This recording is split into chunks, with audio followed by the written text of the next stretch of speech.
Hello, everybody. Welcome to the Buckeye Weekly Podcast. I'm Tony Gerdeman here, as always, with Tom Moore. Tom, how's it going? Tony, it's another off week in the middle of the Ohio State season. We've gotten a couple off weeks in a row here before we can officially turn the page to the college football playoff quarterfinal in the Cotton Bowl. And when we have an off week, Tony, what do? Do we step aside? No. Do we take a ton of initiative and come up with a bunch of show topics? Also, no. What do we do, Tony? We pass it off to people to give us stuff to talk about. Boom. There it is. Listener question show time. We asked, you answered, and now you'll ask and we'll answer. The first one from @ChipRoush. How do you think Jim Knowles will fit in down in Knoxville? Of course, former Ohio State defensive coordinator turned Penn State defensive coordinator turned not Penn State defensive coordinator, and now Tennessee defensive coordinator. It's an interesting move. He's coached in, Columbus is a little bit of a fishbowl, but man, Knoxville, like there is almost nowhere in America that is as crazy and insular as much of a fishbowl as the Tennessee football media market. So how do you think things are going to go for Jim Knowles down in Knoxville? Well, I think enough people know now that Jim Knowles needs a little bit of time. Like if you just give him, don't expect a huge improvement in year one. Although I will say, I think in scoring defense, Ohio State was maybe 38th the year before him, and they were giving up like 22 points a game. Moved to 24th in his first year at like 21 points a game. So, but then year two, they were number one in scoring defense. They were number two in scoring defense his second year, number one in scoring defense his third year. So he improves you. Now, you have to have a bad defense to be improved into year one. Penn State didn't necessarily have, they certainly didn't have that last year. So we kind of expected, don't expect Jim Knowles to come in and turn the number 4 defense into the number 1 defense, especially without Abdul Carter. But in terms of like total defense right now, Tennessee is 89 and they're like in the 70s or 80s in yards per play, and they're bad in points per play or points per game. So I absolutely think he's going to improve them. I have no idea what their personnel situation is right now. We didn't have to pay attention to Tennessee this year. We paid attention to them last year. We saw some very good players, saw some very, okay players on defense. I think he's going to do well there, provided that the recruiting is there. And I think that's always a key. But he's also shown he can put together a defense of 2 and 3 star guys. But again, you've got to give him a little bit of time. The better your roster is, the less time you need to give him. Yeah, and Tennessee, just looking at SP Plus, I think everyone looks at the Penn State defense this year and goes, "That was a disaster." They're fine. They're 33rd in SP Plus this year. Tennessee is 61st in SP Plus, and I think one thing that'll benefit Knowles is this is a little bit more like working at Ohio State than at Penn State, where last year it was how far can the defense drag the lifeless corpse of the Penn State offense? This is going to be, Josh Heupel is an offensive head coach. So this is going to be probably you let him go work his magic on the defensive side of the ball, and Josh Heupel will take care of getting you 30 points a game, and you can win a lot of games if you have a halfway decent defense. I think Jim Knowles can, again, without knowing what's going on with the personnel there specifically, because obviously the transfer portal hasn't even opened up yet, and we'll see how recruits end up getting folded into the team and how first year guys turn into second year guys and all that kind of stuff. There's a lot of variables that we don't know. I think if you can go in with realistic expectations, this could be a great hire for Josh Heupel in Penn State. Like this is a good situation where that's a program that can bring in enough talent to really sort of tee him up. You've got an offense that should be scoring enough points to kind of keep them from having to just carry the whole team. If you give him a year or two, I think that's going to be, I think 2027 Tennessee, 2028 Tennessee, one of those is going to be a top 10 defense in SP Plus, and maybe both. I think my level of confidence in Jim Knowles as a defensive coordinator goes up and up and up as he's been there longer. Mm-hmm. I think he's going to be successful there ultimately. you have to have a little bit of patience. And as we talked about on our last show, Tony, I mean, what are the odds that a Southern fan base in the SEC gets all emotional? And, I mean, can you imagine a fan base like Tennessee, like getting torches and pitchforks over a coach, Tony, a coaching hire? I can't even remember a single time that's happened in the last 18 minutes. Just don't give up more than 31 points to Kentucky or something like that, or else he might just need to be fired. I think he's going to do very, very well there. Yeah, that feels like it's going to be a good fit, and I think his reputation took a little bit of a hit this year, and that was a hit that was sort of based on stuff that was a little bit out of his control, and him being in a situation where they didn't have the margin for error to have the Jim Knowles first year. If you understand the Jim Knowles first year, you'll be fine, because then you'll get to the Jim Knowles second and third year. Do you think there was also the Ohio State aspect where Matt Patricia comes in and makes them even better? And I wonder if that's also a hit on his reputation or his impact at Penn State and Ohio State as well. Just something else there.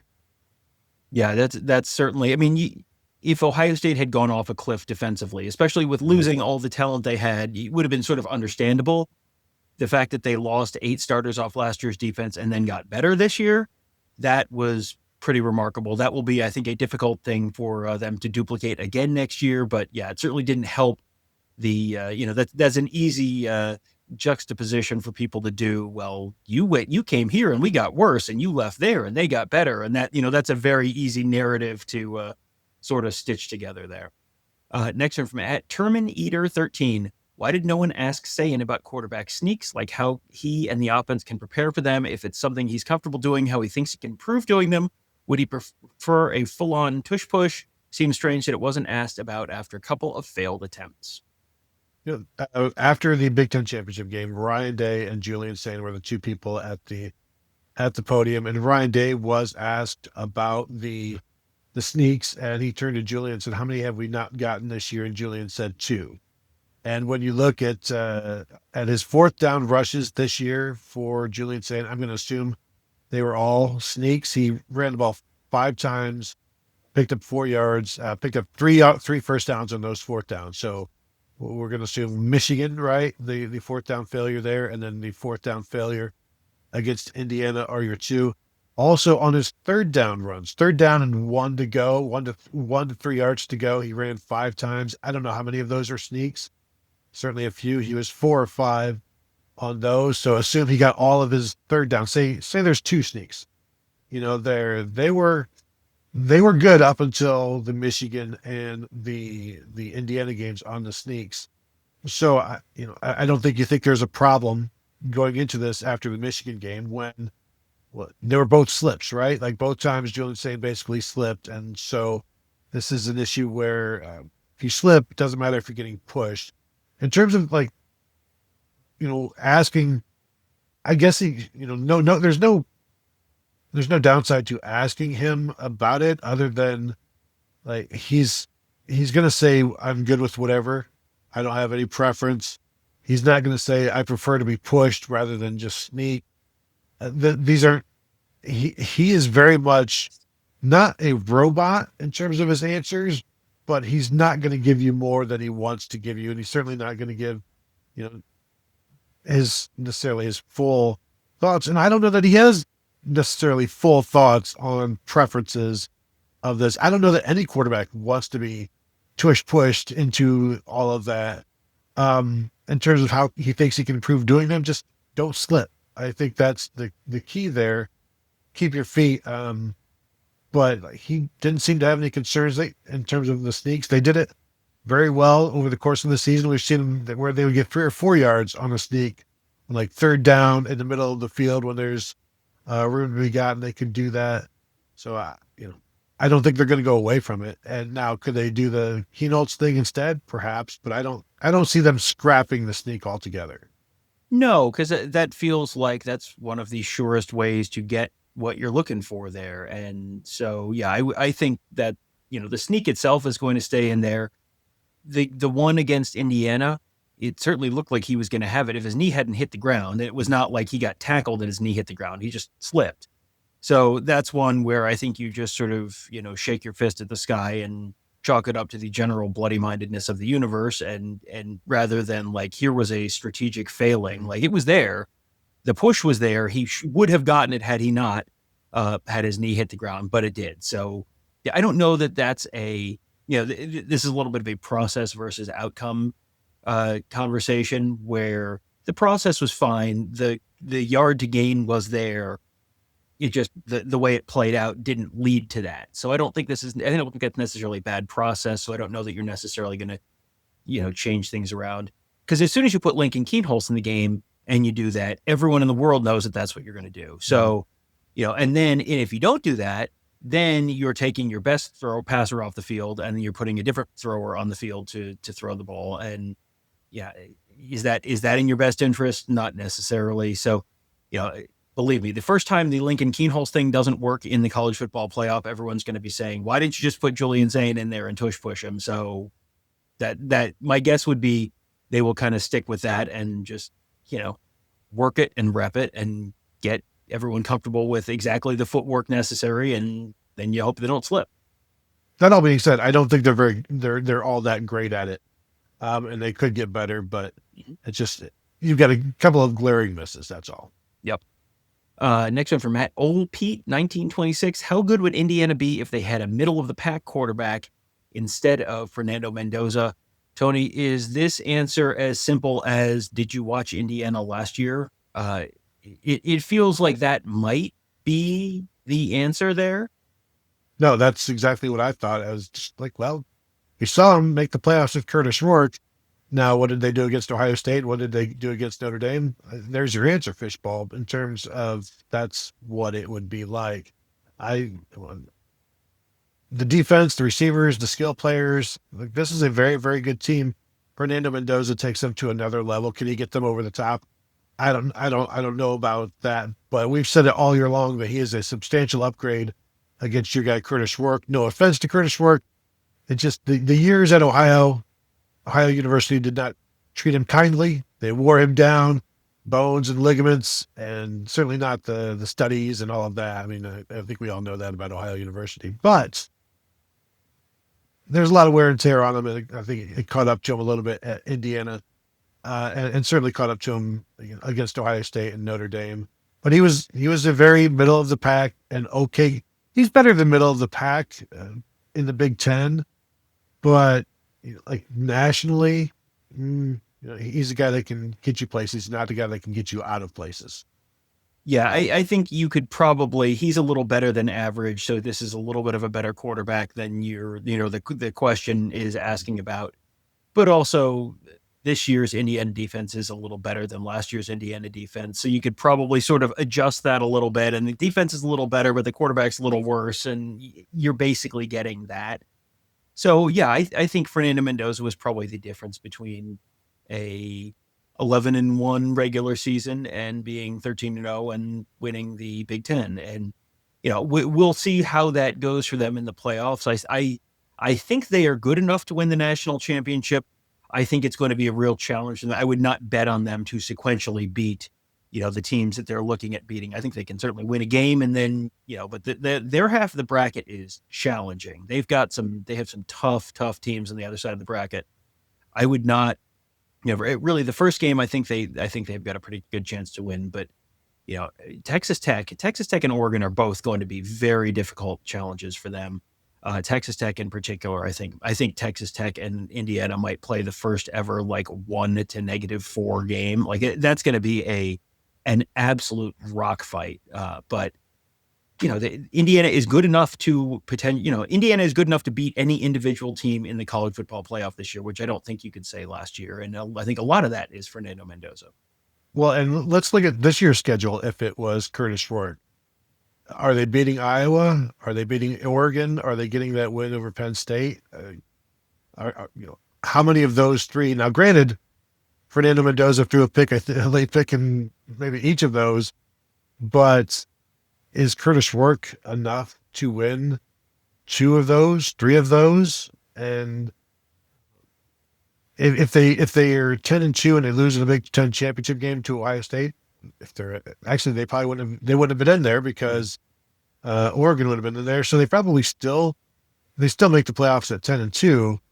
Maybe keep the Alabama Crimson Tide out. I don't know, but or not, because I guess they're in it anyway. But I think 10-2 is probably about the best you could hope for with Curtis Work this year. And I'm not convinced they wouldn't be 9-3 on not out of the playoffs.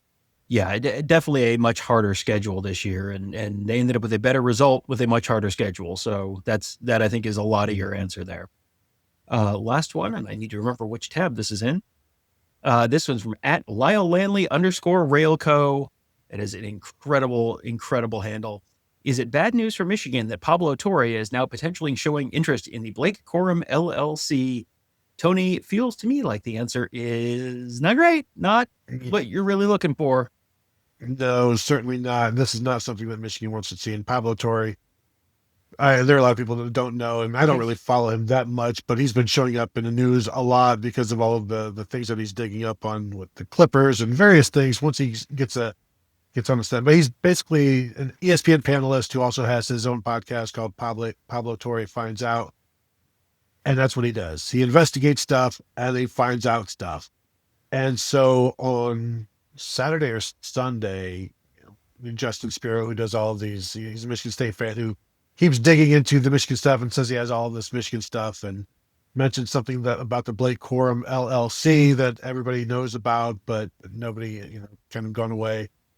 And then Pablo Torre chimes in on his Twitter, like saying, I like, searching up stuff on LLCs, to that effect. And now if Pablo Torre does start to dig around the Michigan stuff, I think it's very, very bad news for Michigan. And in a time when you already have one investigative firm now taking stock of the entire athletic department, and it's Pablo Torre then is also doing this. Because Tom, remember back in 2010, and even for probably a 2 or 3 year span at Ohio State, ESPN investigators, national investigators, sports reporters, sports investigative journalists would just be living in Columbus for a while at hotels or whatever, like digging up stuff during this whole tattoo gate. Then there was all of these the dealership cars, and they'd come up with all of these side violations because they're digging up stuff. And when you dig and dig and dig, you find and find and find. And this was the Blake Corum thing. Just kind of went away with basically a chuckle from Blake Corum and little else. And now if Pablo Torre starts digging into this Michigan stuff, I don't think it's going to go well for the Wolverines. Well, I think if something comes out of it, right, this is one of those things that right now, like I understand, I've seen all the people who want to connect all the dots, and I get it, and that's fine. And right now, I don't look at this as anything that's going to be consequential.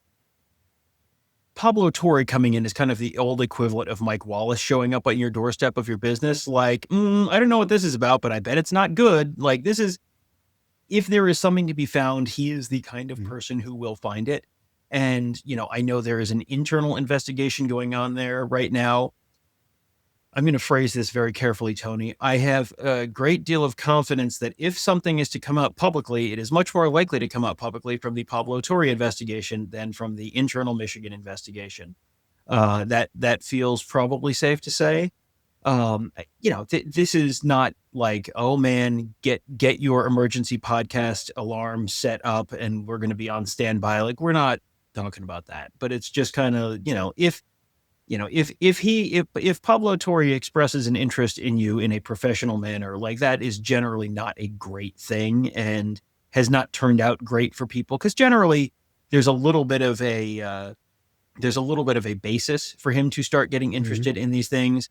And then once there's a basis, he knows how to, he has a shovel and knows how to find out where the stuff is buried. And it has a track record of being able to, dig stuff up. And Lord knows, Tony, there's been some stuff dug up around the Michigan football program the last few years. Yeah. And I think the key thing to keep in mind in terms of, like, if you're searching Blake Corum, you're digging into that, and the concern for Michigan would be that he could be shown to be ineligible, and playing an ineligible player during a title season that's where this could get really, really murky. And this is where an investigative reporter would be like, boy, this is not that you're looking to like, oh boy, I could ruin. It's like, well, this is a very interesting thing. And there are a lot of interesting strings to pull. And that's basically what he does. He'll just pull on strings and boom, this string came out with a receipt for whatever. And this string came out with the text chain from wherever. And that's what he does. So no, I don't think it's very good news for Michigan. However, if nothing comes of it, then that's good enough for me.